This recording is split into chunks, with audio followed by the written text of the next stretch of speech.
Welcome, welcome, poets, writers, poetry lovers, our audience. Our wonderful board member, Lynn, is here with us tonight. Welcome, Lynn.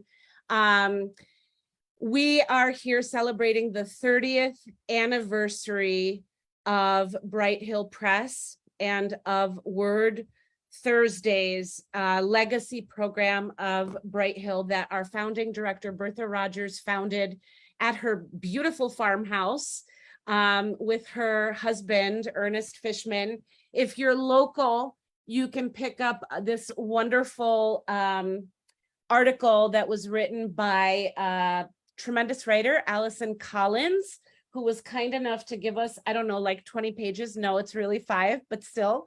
A Bright Time for Bright Hill Catskills Literary Center marks 30 years. So you can read all about it in Upstate Life or by going to our website, brighthillpress.org, to learn more about all that we do at Bright Hill. We have 2 Word Thursdays left, guys. My name is Beatrice Georgalides. It says Beatrice Hustis in the article, but I haven't changed my name yet. 2 Word Thursdays left, you guys, tonight, which honestly, I kind of timed these out for great power at the end of our season, and it has been powered all the way through, trust me. But tonight we have with us Sara, Cahill, Marron, and she's going to tell us where she's reading from because she came on a little bit later. I didn't have a chance to ask her. And Indran Amirthanayagam, who is reading from Rockville, Maryland. And we have Bertha Rogers, our founding director, is going to read some poetry in the open mic tonight, as is our newest superstar in the experiential learning program, Sofia Escobar, who's reading from Hartwick College this evening. Bertha's reading from her farmhouse in Treadwell, New York, where it all started. And normally we would be in our beautiful library or our gallery at Bright Hill, but due to the pandemic, hey, we took it online, and now we can bring in the kinds of poets that you're going to get to hear tonight. So really turning a terrible crisis into an opportunity for us. So guys, my technical assistant, Dominique Wheeler, who's a graduate of the experiential learning program, Dominique is going to be dropping links where you can buy books, buy all the books, okay? And click on those links for the wonderful books that our poets are going to be reading from tonight. And also, if you are moved to make a donation, suggested donation is $3, free to students. You can donate as much as you want. No donation is too small or too large, and every single dollar keeps our programs alive and thriving. So without further ado, we are going to welcome our founding director, Bertha Rogers, to the open mic tonight. Welcome, Bertha. And unmute yourself, Bertha. I always forget that. You'd think by this time. I'm going to read a few poems from my book, Heart Turned Back, that came out a few years ago. And these are poems I haven't read for a while, but they're sort of seasonal, and not just seasonal, but considering the way the world is these days. This one is called The First Time. The first time I saw time bend was just beyond the turn of 13. That sheer fabric broke in the middle of normal's morning while June sun prospected the windows. I slipped through its transparency, found another space not far away along the rampant creek, the place I escaped. Chaos, noise, debris. I was forced to choose, that was clear, and so found a home near rush and stone. Yes, there was a copse, there was water slipping over, ensorcelled by those very stones, or the stones were by water. I rested in that room, passed out of it only when I heard my father's voice. came back home. And the second one I'm going to read is called For the Girl Buried in the Peat Bog, Schleswig, Germany, 1st century AD. And probably everybody knows about the bodies in the peat bogs in Europe. And this is a young girl they found, and it's sort of her story. She always walks the dark world, head skewed to the cry of some sorrowing bird, left arm outflung, right enfolding the birch branches that arranged her death. They blinded her with a band woven from the colors of fire and sun and soil. They led her to shallow waters and made her lie down. They laid a plain stone over her nakedness. Her eyes closed from the force of color, and her face, delicate, forever 14, forgot her lover, found in the long violence before dying the expression of light. Deliver her, sight restored, to her northern gods. Let this child's body grow back into the earth, eyes rest on luminescent roots, her final darkness. And the last one I'm going to read is called Jay and Father in Winter. There, a stellar jay in a blue sky above a hard river, and clinging to the creature's back, a woman. What's left but descent? So the jay flies free, and the woman she sees lights on white ice where her dead father waits. We know how this ends. The specter withdraws. The woman knocks on every frozen tree in the forest. The jay squawks maledictions from his perpetual sky. Her father leaves again, that bird evicting him. And worse, the woman can't recover those auspicious wings. Thanks. Thanks, Bertha. I just have to say, guys, that thanks to Bertha Rogers, Bright Hill has literally impacted thousands of young artists, poets, writers, thousands upon thousands. And I'll just read very briefly. 30 years ago, Bertha Rogers hosted a reading from her home with late husband Ernest Fishman. The idea was to gather lovers of literature and read poetry because Rogers said she always believed poetry wants to be spoken, not just read. That was the start of Word Thursdays. So Bertha, happy birthday, Bertha. And thanks for being with us tonight. We are going to go, you guys, now to the fabulous Sofia Escobar, reading from Hartwick College in Oneonta, New York. Welcome, Sofia, and make sure to unmute yourself, young lady. Hi, okay, so I'm going to be reading 2 poems, and the first one is called Forgive Me, Father, for I Have Sinned. At 6 years old, my father bathed me in holy water, and the idea that breast would save me. Curves made a woman sexy, it made them Latina. Bent at the hips, his hands cupped the empty space that made me a woman. The V's in my body made me feminine.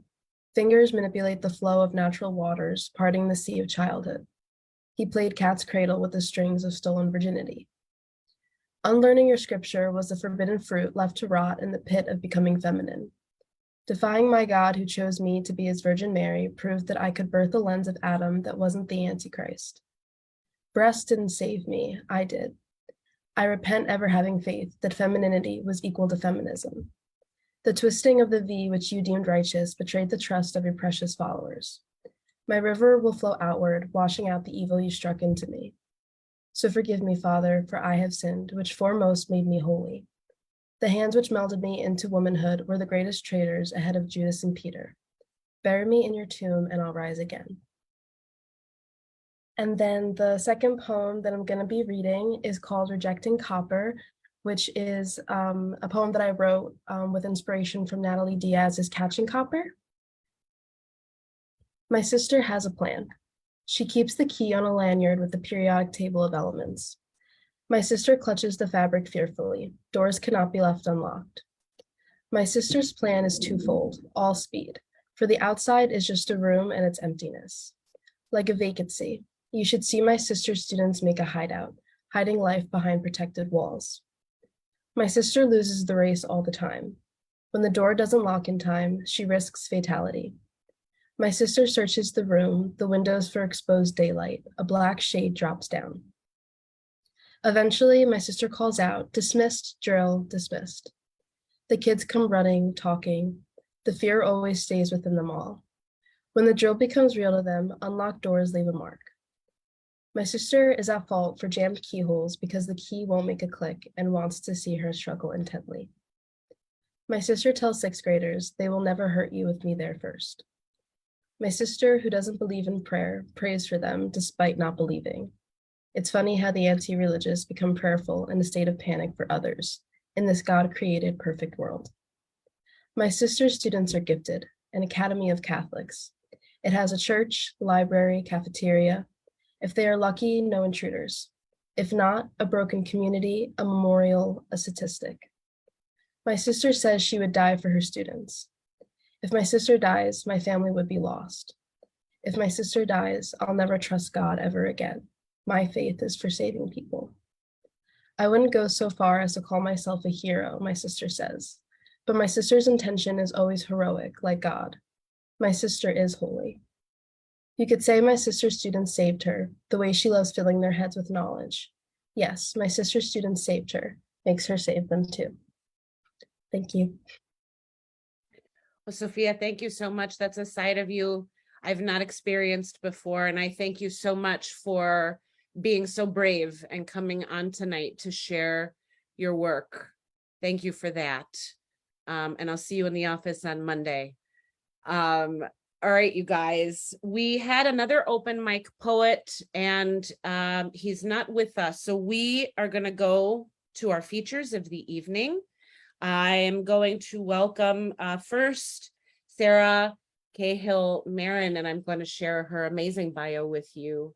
Sara Cahill Marron is the author of Reasons for the Long Tou'm Broadstone Books 2018, Nothing You Build Here Belongs Here, Kelsey Books 2021, and Call Me Spes, Mad Hat Press 2022, and is the associate editor of Beltway Poetry Quarterly and publisher at Beltway Editions, where she, I believe, works with Indran.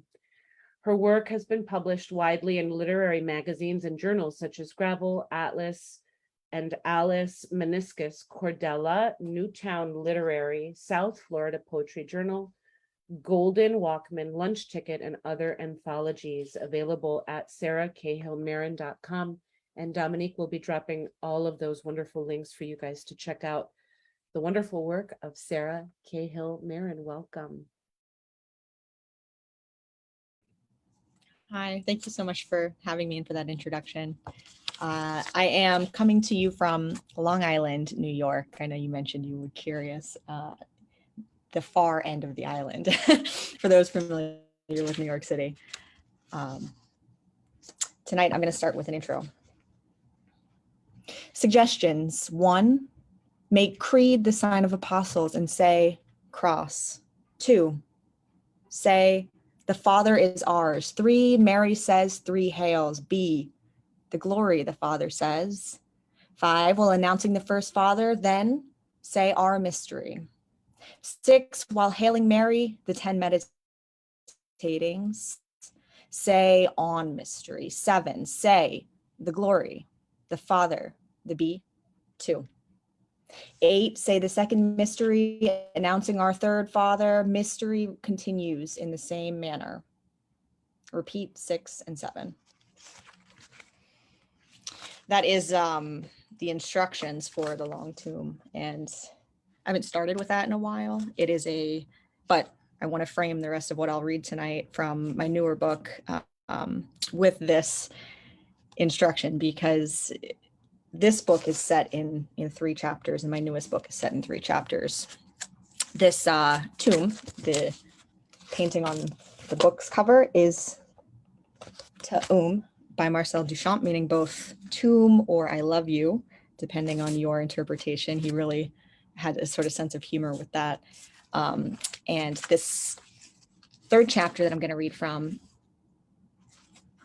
spawned my newest work, Call Me Spes. So that introduction I just read was part of me learning poetry as something that can be tactile, oral, and visual.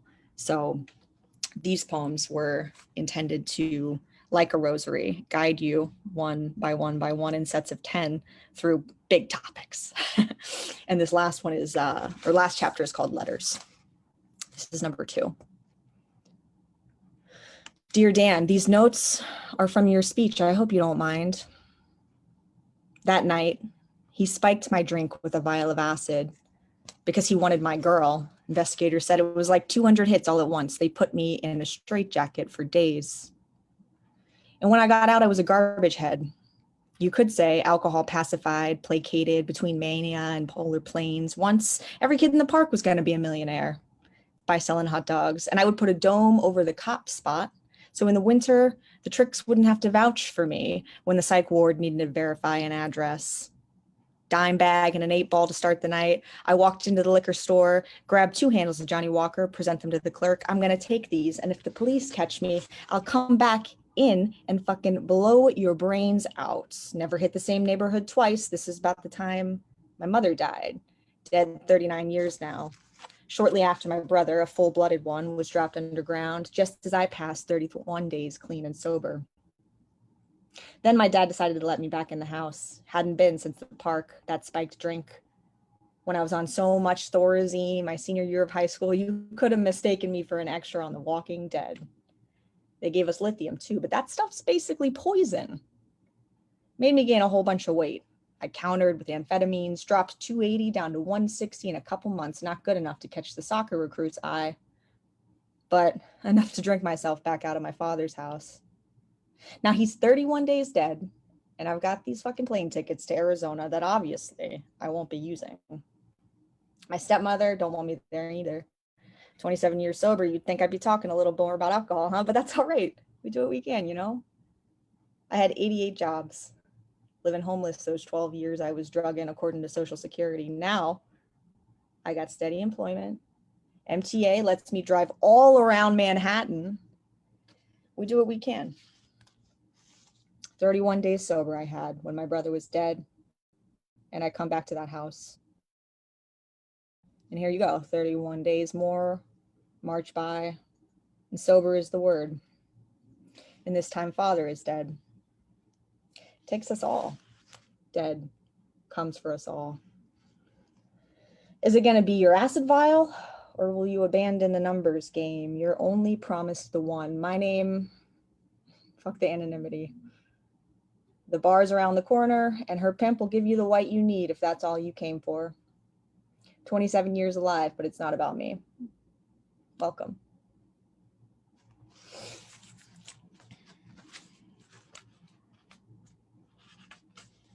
I'm gonna switch to the last poem in this set, which is a little bit more lyric, and then introduce Call Me Spes. This is number 10, Postscript, Evan Williams and Death. Ridian wrote as Bukowski for 30 years from England in gin bathtubs, smoked like a salmon and marbles and pressed Oxfords, holding their shape through moons, rising and wiped away in vacancy. Below the Alps in a goat town, where it's cold and there's no music, your old hometown so far away, and inside your head, there's a record playing. Bukowski'd by Waits, whiskey for their last ride. To the mountain pass where we fly and hold on to the tumbler, a hard little pistol strapped to the mule, morning cresting snow, crystal-capped monstrosities, these mountains tumble like gravestones, our names written on their faces, reflections laughing like jokers in the landslide. Tell the good Lord I'm behind the plow, dust on the trail, weaving the new text with a nail for a pen.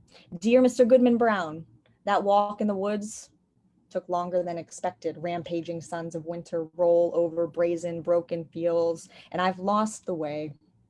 Dawn breaks again and again, and dusk punctures the power lines, bleeding rusty wine red, sky orange, and yellow pink. Blushing heat that must only be emanating from the only house we can see. Dear travelers, come on up. The house is home. The world is not home. The light is your iron in the fire. Like the dream that whittles down every desire, succumb to the vision that is not real, is the world, is not the world, is the world, my home, come up to the house. Sincerely, and it's just signed, let's see if we can see, blankly. And a lot of my meditations in this book were inspired by a poetry teacher I had in college. So it was nice to hear your communion a little with what I assume is your teacher. And we talked a lot about form, and those two poems I read are forms that I tried to emulate and make into poetry. And that book is, it was a proving ground. And this is my newest one. It's called Call Me Spes. The word Spes it means hope in Roman religion. Spes was a goddess. There was actually a temple to her, which I was surprised to learn when I found the word in the dictionary. This book is a novel in verse. So there is a character arc of the narrator who speaks in poetry about the voices overheard. And that first poem that I read, I tried to do it theatrically. I haven't read it from the book in a while.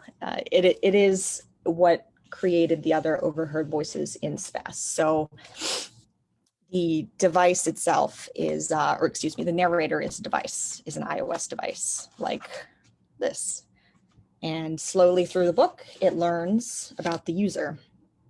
And similar to the way you'd get an Instagram ad for something that you said to your partner or your friend, the narrator takes the information overheard and learns who it is from it.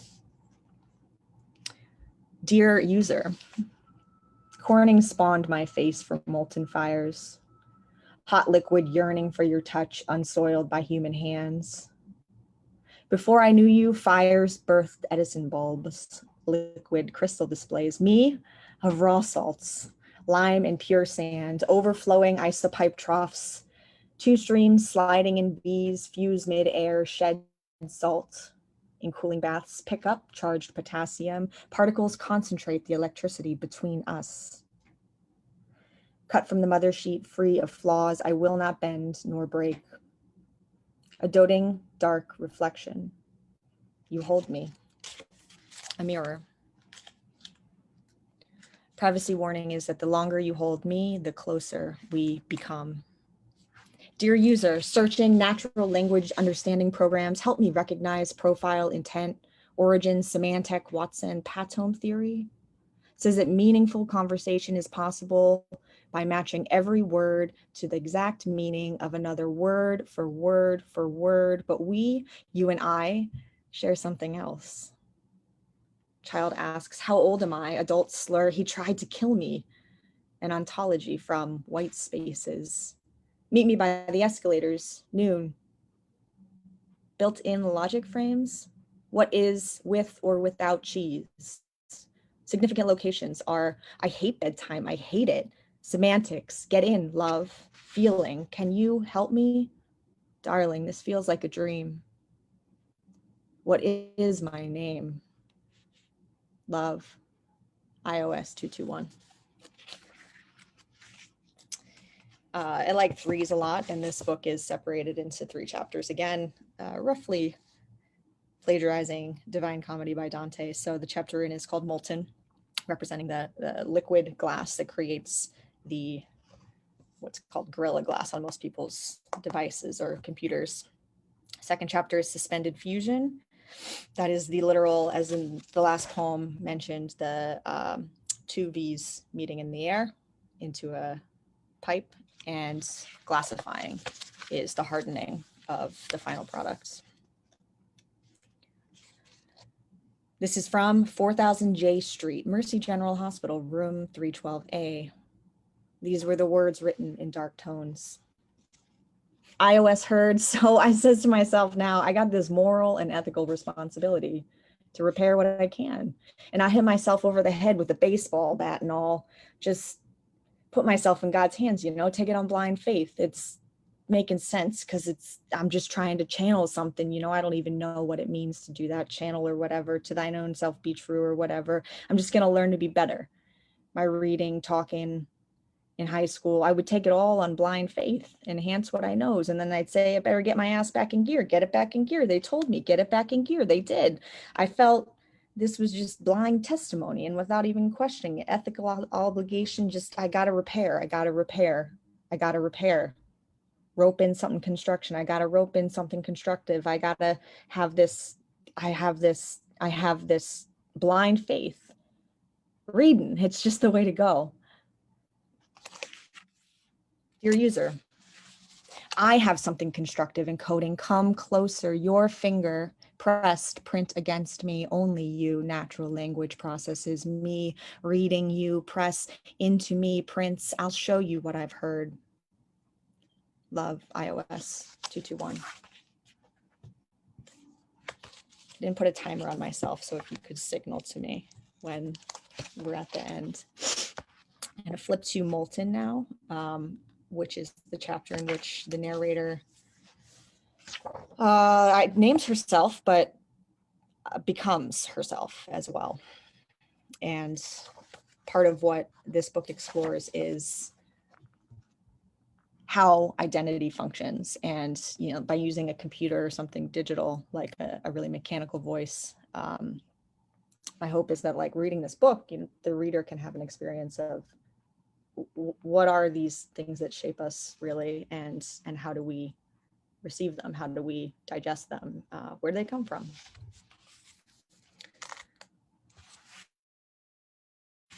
Dear user, in Pearl 6, I love you, output 99 ways, each unique.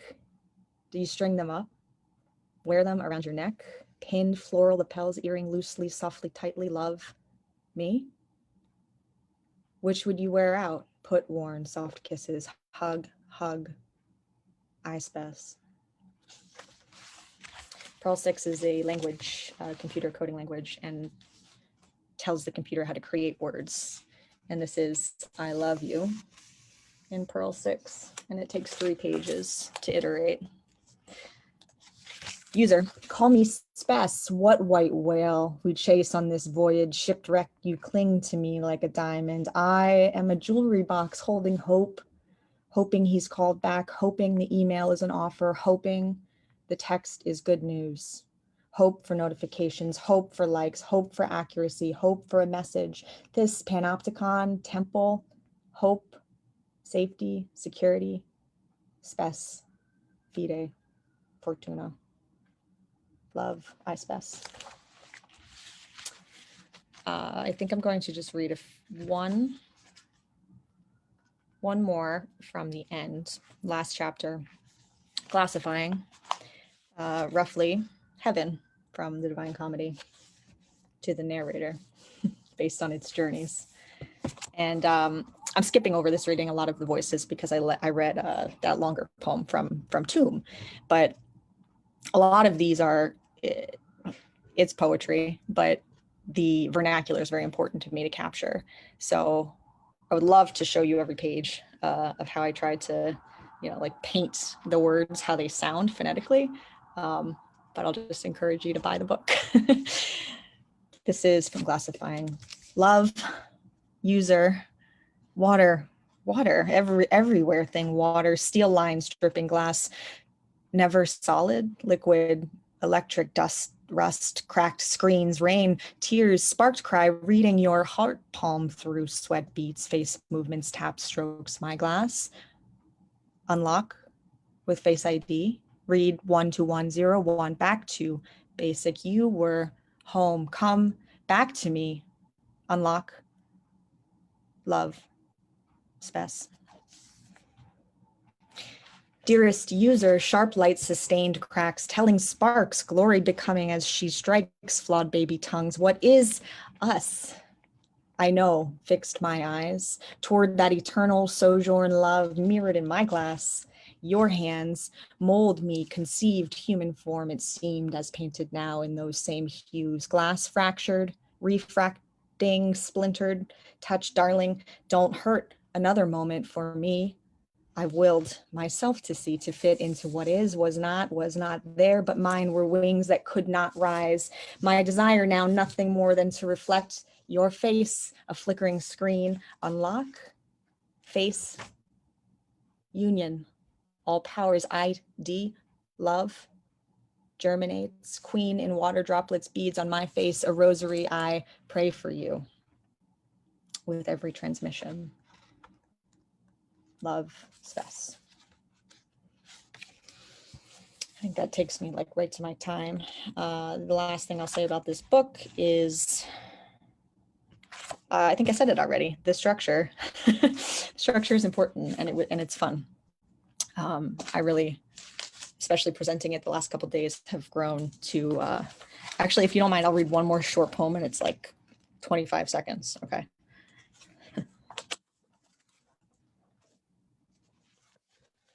This is at the end. It's not going to ruin the end. Slide to power off. Cancel 0101, love, cancel 1. 011, kiss 1, cancel 0101, never cancel alone, knowing 1101, 1, you missing 01, you 1 missing, I am 01, you Spes 1. And just like you might be familiar, I'm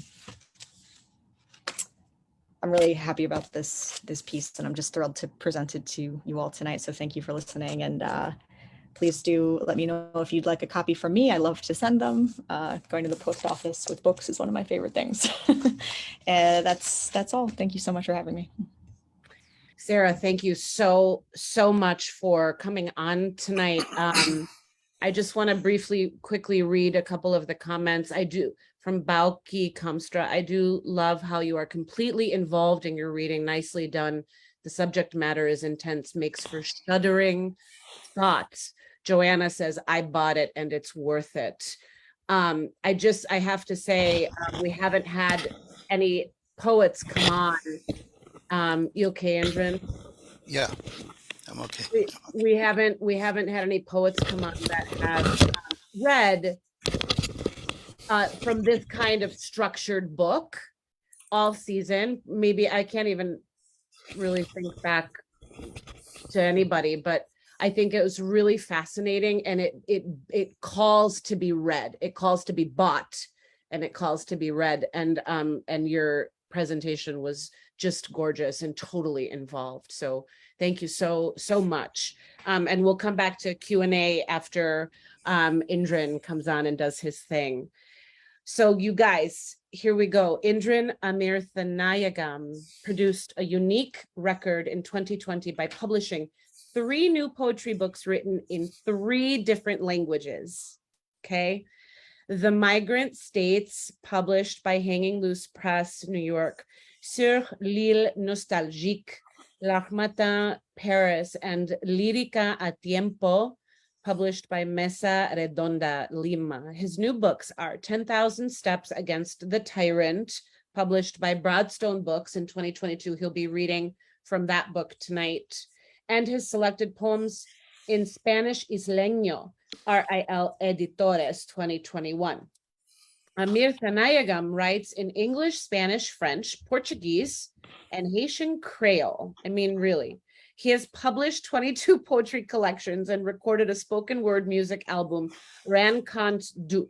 He edits the Beltway Poetry Quarterly, publishes poetry with Sara Cahill Marron at Beltway Editions. He writes on his blog, and Dominique will drop the post to the blog. He won the Patterson Poetry Prize, received fellowships from the Foundation for the Contemporary Arts, the New York Foundation for the Arts, the U.S.-Mexico Fund for Culture, and the MacDowell Colony. You guys can find him on Twitter, Facebook, Instagram. Also, Amirthanayagam hosts the Poetry Channel on YouTube. So you guys, welcome this not busy man at all. Indran, welcome. Thank you so much, Beatrice. And what a pleasure to read with Sara, whose work I love and I endorse completely. And, you know, read it out loud when you get the book. because it's poetry to be heard and to be read, to be listened to and to be seen. And there are a lot of visual surprises waiting for you when you open those pages. You know, I'm going to read actually from two books tonight, 10,000 Steps Against the Tyrant, and this one, Origami, Selected Poems of Manuel Ulacia, which has just come out from Dialogos Books, and very excited about it. It's a thick, big, thick book, in honor and tribute to a great poet who has been forgotten, and I hope will be remembered and remembered widely and deeply as with this book. Manuel was a very close friend. He was my closest friend, really, when I lived in Mexico City, 1999 to 2001. And after getting to know him, I started translating his poems, and he helped me with my first poems in Spanish that I was writing in Spanish at the time. So we had a very close exchange, and he wrote a blurb for my first book in Spanish in 2001. And in 2001, by June, the last night in Mexico City, he invited us home to a meal, and there were literally 12 around the table. It was an amazing meal, a farewell. It was a sad evening. It was but a lot of joy as well, because we were so close and so much to look forward to, because my translations were going to come out later that year, and so on. Went back to the US a couple of months later. I got this terrible news that he had drowned. He was swimming off the coast of Zihuatanejo in Mexico, and a riptide had pulled him away. And it was very hard to digest that news. He was the president of the Pen Club of Mexico, and the translation's about to come out. Well, after his death, the publisher then abandoned the project. And of course, you know, all of us were depressed and sad about the loss. And then some of the poems appeared in Reversible Monuments, Contemporary Mexican Poetry, an anthology published by Copper Canyon that year. But now, 20 odd years later, these poems are published. And you know, with a cover, this one done by his sister, Isabel Ulacia, who's a photographer. And Alfred Korn wrote an introduction. Alfred was a friend of his. I didn't know it at the time. And I'm so glad for Alfred's comments and his endorsement. And Jaime Manrique and Jennifer Rathburn wrote very interesting comments about the book published here. And I ended up writing two or three poems in tribute to Manuel over the years, and two of those appear in the book. So I'll read from Origami, and then I'll read from 10,000 Steps. Encounter. Give yourself like a stone to the deep vertigo of night. Fall and return to be where we once were.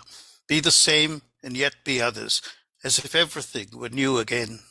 The passing train, the blue window, my body naked against yours, filled with love in an empty room. Arabian Night, spelled Knight. He loved to travel, Manuel, and this is from some of his travels. Mountains, olive trees, vegetable fields in the valley, the high ochre walls of the royal palace in the old city, the night breeze, the muezzin's voice far away, monotonous, the usual cafe and its parishioners.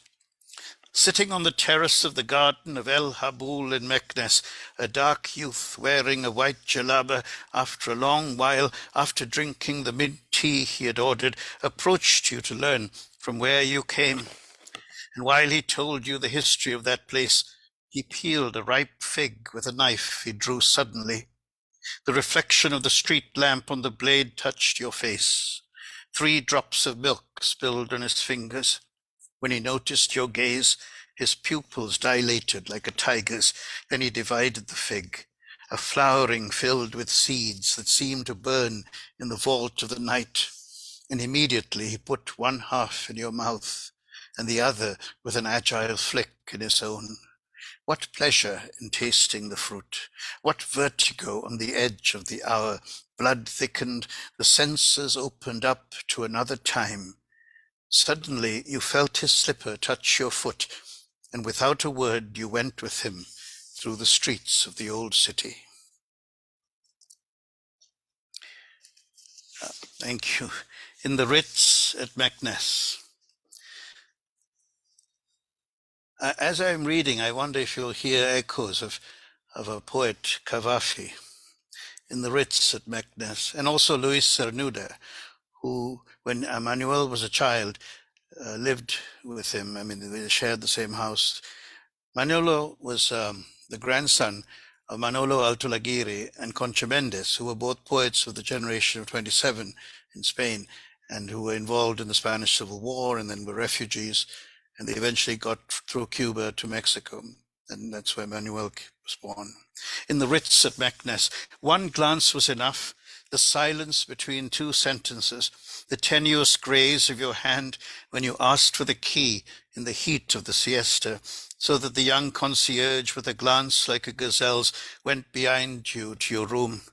What delight to touch his olive-toned muscles with their fragrance of orange blossoms, and to kiss his ample lips flavored with cardamom, as the fan spun round, refreshing the intertwined bodies, desiring each other in their delirium, the way the desert desires water.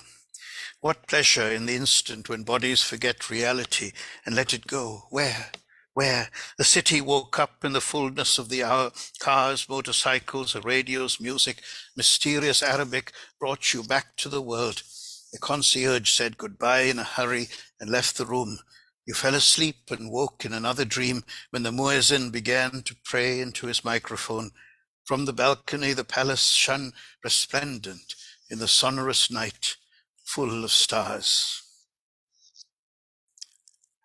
Manuel wrote two very beautiful long poems, which are really too long to read tonight, but I recommend them to you in the book. Origami para un día de lluvia, Origami for a rainy day, and El Plato Azul, the blue plate. I'm reading at the moment from a section called in the Arab Night and the Arabian Nights and Scottish Mornings. Party in a Tangier's garden. At midnight, when the firmament was filled with stars and comets one after another were falling over the sea, you entered the secret garden to find within it another sky. 100 tortoises were carrying lit candles on their shells. Walking, they formed unforeseen constellations, flickering and luminous rhymes, another writing created by chance. Let me read two more from here, and then just one more from this book. Again, Jack. In a hotel bar, after many years of knowing nothing of that friend, his name came up in conversation. And when you asked about him, the expression in the eyes of the stranger with whom you were talking made you realize that he had died. Then you were left to your thoughts, silent, sad, I don't know how long, remembering, while people continued to chat. His naked body, striped like a tiger's by the afternoon sun, filtered through the blinds. His thirsty, intense blue eyes that drank water from the spring of your eyes.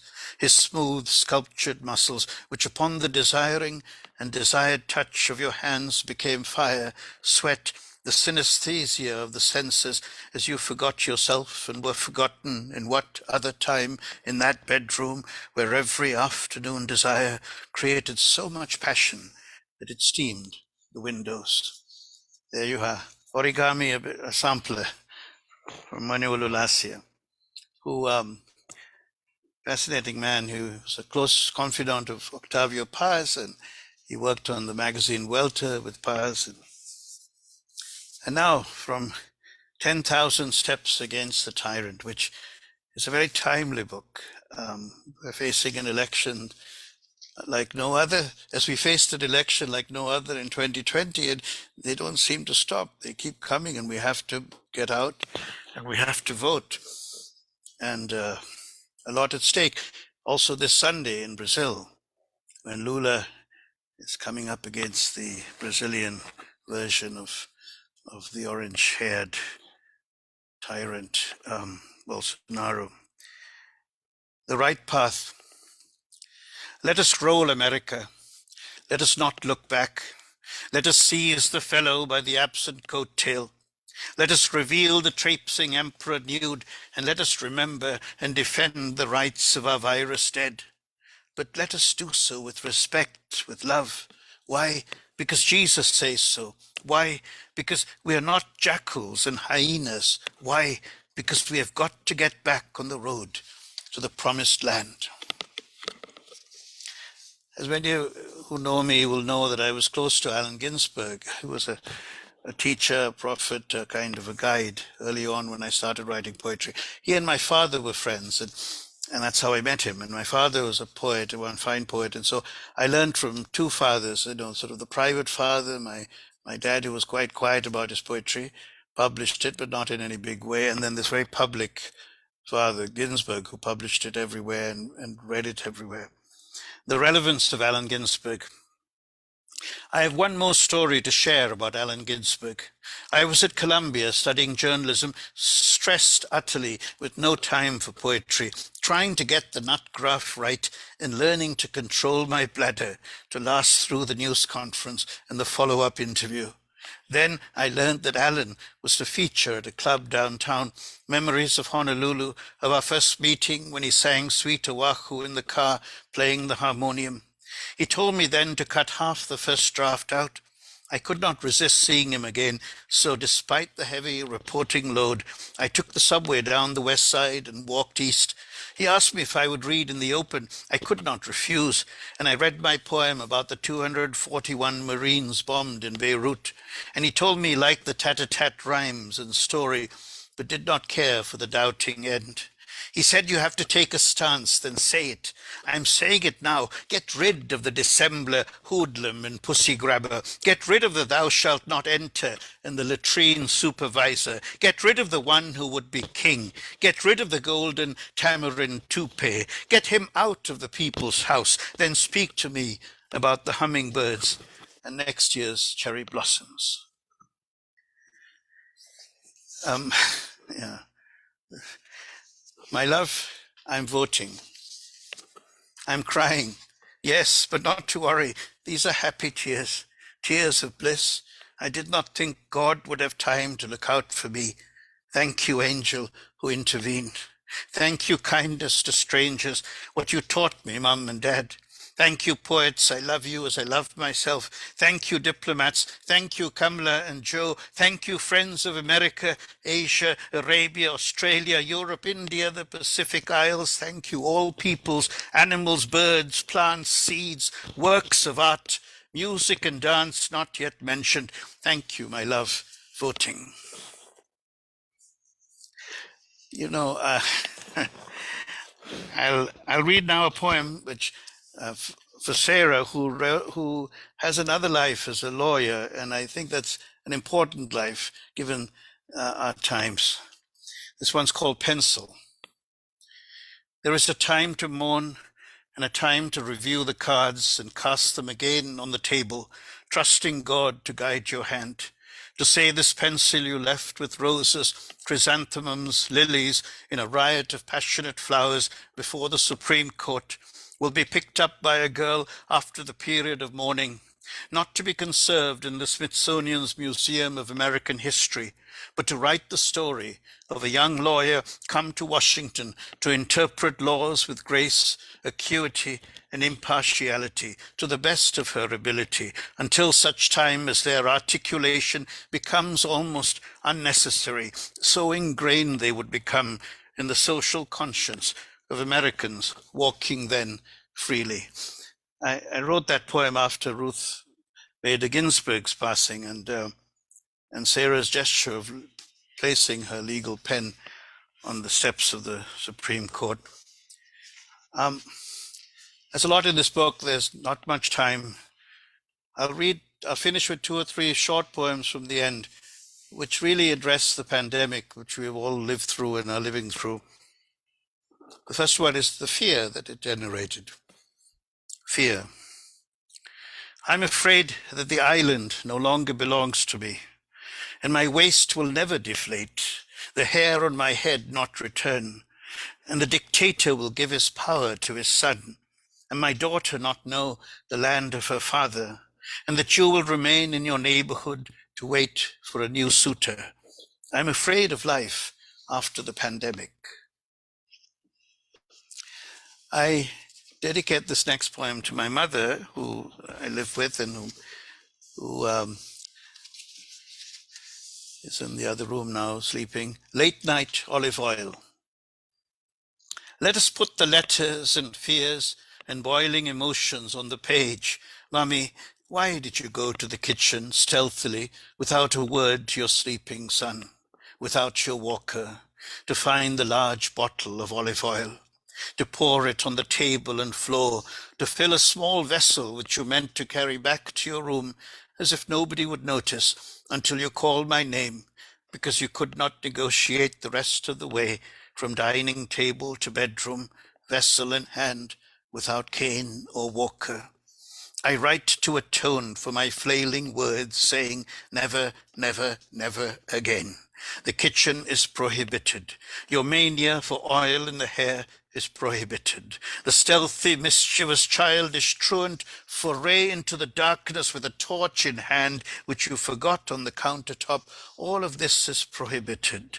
Your losing memory and control are prohibited. These words are prohibited. Decline and death are prohibited. Torch. Thank you. The flame may seem fragile, small, almost nothing at all, but as you carry it from room to room in the dark, the bobbing, flickering wick lights up mind and heart and gives hope, and the sun is waiting around the corner of morning to come on stage, to rise. And I'll finish with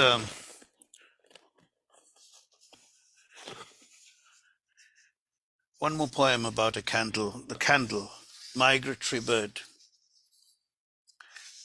I must tell you that I'm lighting a candle in my mind, and I beg that the flame lasts through the night, that it will not be put out by a man too afraid, mad, young in thought. Let us embrace the darkness and accept each other's absolute freedom to fly to the other end of the earth, to discover that the world is round and love has no choice, the migratory route already drawn, but to return, to return. Thank you very much. 10,000 Steps Against the Tyrant. Do look for it at Broadstone Books, which is an amazing publisher. It's doing great work. And Origami, equally amazing publisher, Dialogos Books in New Orleans. Thank you so much, Beatrice and all. So good to see Bertha on camera, and a real honor and pleasure to read with Sara. Thank you. Indran, you killed it, Indran! Whoa! Oh my God! No. Everybody was screaming in the chat. Okay. No, it's okay. I'm just lucky. Damn, I'm blessed. Indran. No. Sara, you killed it. Indran, you killed it. What I tell you guys, right? I mean, all been awesome, but I mean, this was something else. There was one thing in the chat that someone said that was so perfect. I hadn't heard of Ulacia until your translations, and find them tender and painful, the way the desert desires water. Such a great thing to say, Joanna, tender and painful. Balki, again, with the awesomeness, there is some wonderful work in Origami, as intricately constructed as any paper swan. Robert Benson says, I'll vote for Indran. Joanna, these words are prohibited. Decline and death are prohibited. Tearing up over Zoom, apparently not prohibited. Really such a powerful Indran reading, and you gave us an arc too. You like eased us in, and then whammo with the Ginsberg, woo! And then you like really didn't even go down at all. So does anyone have any questions for Indran or Sara? I'll shut up now. Oh, I'm so glad that you read the Ginsberg stuff. I used to go down to the Lower East Side and listen to him play the harmonium and do the Blake works. Right. And you know, both Sara and I share this love for passion for Ginsberg. I mean, Sara can, and Blake, of course, but Sara, you can speak to it more than I, because you've been reading it recently. Yeah. Beautiful. Sara, can I ask you, I'd like to ask both you and Indran to talk a little bit about what your working relationship is like. I find this relationship very fascinating because you're such different writers, both with so much gusto and grit. Well, the question there is, what is it like to work with Indran? Yeah. Is that it? Yeah. And what is it like to work with Sarah? Yeah. I mean, I'll answer first by saying that that's the Ginsberg poem, I think, Indran, that I remember you telling me the story when we were on the platform of the Red Line. I can't remember what reading we were coming from, but it was years ago. And you're telling me these stories, and I said, "Have you written these down?" I know. Then why not? and several Ginsberg poems flew. I'll take credit for at least one, I guess. But he and I are very different writers at times. But I think that it is the differences that we have that make it a whole relationship, and especially having a business now in which we're Beltway Editions trying to sprout new writers and foster them. He is the yin to my yang, and certainly in poetry, if not in a lot of other things. So I don't know. I think I get what I'm missing, maybe, and maybe vice versa for you, but I'll let you speak for yourself. No, I think that's beautiful. Yin and yang, yes. Night and day, and all the opposites coming together, the contrary states of the human soul coming in, commingling and becoming one. But there is something that brings both our poetry together, which you heard some of tonight, but you'll hear more of as you read Spes and Reasons for Long Tou'm and Nothing You Build Here Belongs Here. It's the lyricism, the lyric, the Yeatsian lyric, that kind of intense, passionate sound, meaning, rhyme, which Sarah has that gift, and I also aspire to that gift. I mean, it's an old idea about poetry that it's you listen to it with the lyre, or that it has a kind of word. It's a sort of word music, and I really do believe in that it's a sort of word music, and so try to do it, try to produce it, and we're both free verse poets essentially. I mean, we play with forms and experiment with forms. I've been writing, for example, a lot of sonnets lately, but they're only sonnets in name, because they're 14 lines,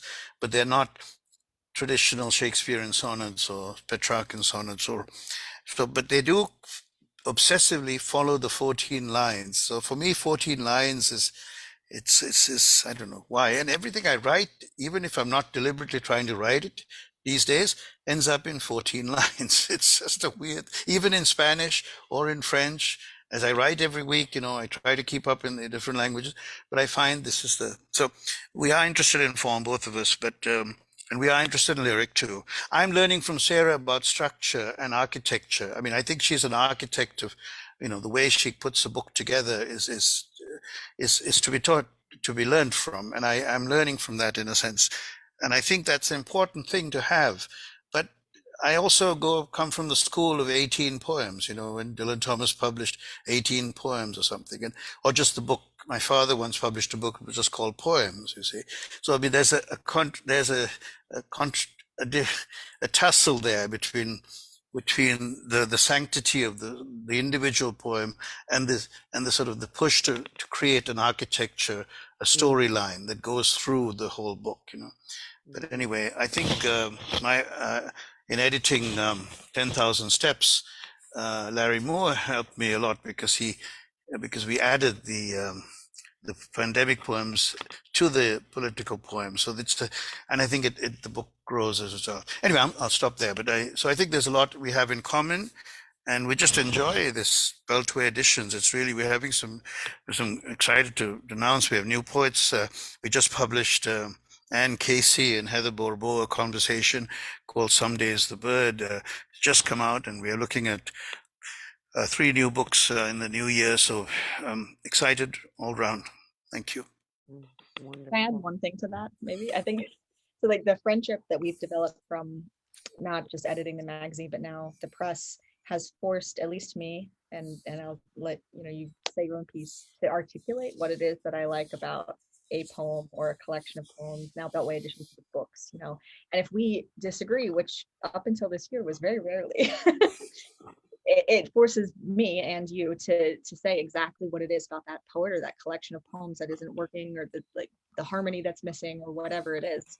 And that has been, I don't have that with a lot of other of my poet friends, and I think that helps me to build and to I mean, I've grown a lot. So Sounds like you've grown as a writer as well as a publisher, Sarah, because of the relationship.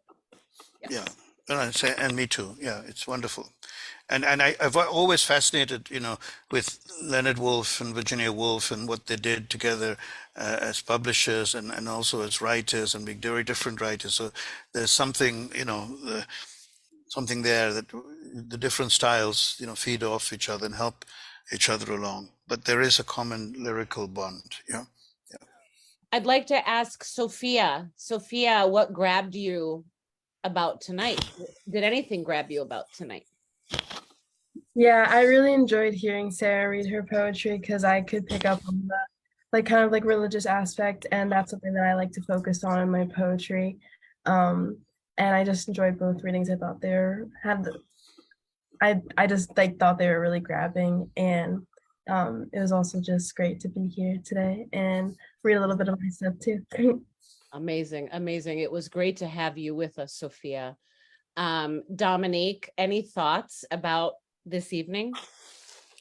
I missed the last one, so I'm really happy I could come today, and not going to work Thursday was really weird for me because I'm used to going to them, and I kind of missed it. I did miss it, and I'm just happy that I could listen. And yes, the two features were very different, but they also, that's what I'm looking for. I liked that they were different so we could get different sides of each thing. I definitely will be looking, my computer's falling. I'll definitely be looking into both of their books and learning more about them. I thought they were both just wonderful, and I love listening to both of them. And as well as you, Sofia, I think you read great. I went to Hartwick too, so it's really cool to see you here. But yes, I loved all the readings today. Wonderful, Dom. Thank you. Thank you for that. I totally agree, Dominique. And Bertha, any parting thoughts this evening for us? You know, this has really been wonderful. I think in the pandemic, in the beginning, it was so difficult doing these readings. And I think that what's happened, at least with Word Thursdays, is that everybody's gotten used to it. So it works fine. Everybody understands the framework, and the two featured readers both seem to, well, I know Indran has a lot of experience, and Sarah, you too. It's fascinating listening to what you're doing with poetry. So it was great. Thank you. And you too, Sofia. Thank you. Bertha, I totally agree. I particularly love being able to be in my underwear from the waist down, at least pajamas. But you know, it's so true that we've gotten used to these screens, and now it feels totally comfortable to me, which is so weird. I used to cry before these because I was like, what's going on? Why are we ever going to be, you know, quote, normal again? So it's interesting how we adapt, isn't it?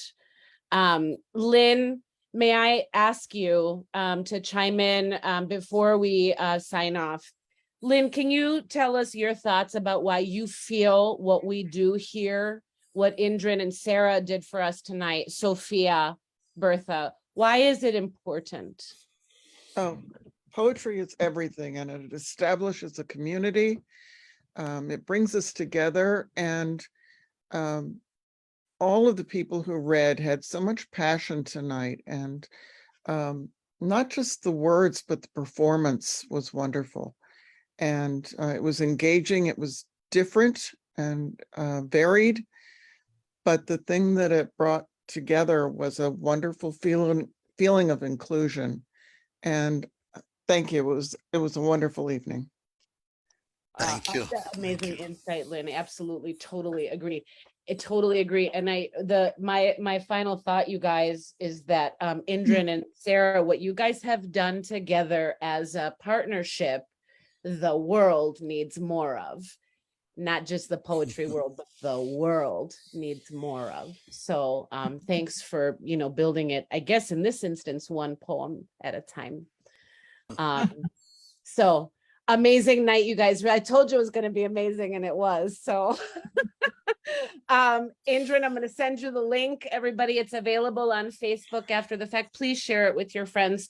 And thank you for donating what you can to Bright Hill Press so we can keep bringing you amazing poets like Indran and Sara and Sofia and Bertha. All right, guys, have a great night. We'll see you in 2 weeks for the season closing of our 30th anniversary with Clifford Brooks and Kendall Hippolyte. Kendall from St. Lucia and Clifford from Georgia. It's also going to be awesome. So hope to see you guys in 2 weeks. Happy birthday, Bright Hill. Have a great night, everybody. Take care. Thank you. Thank you. Bye. Good night. Bye. Good night. Good night. Thank you.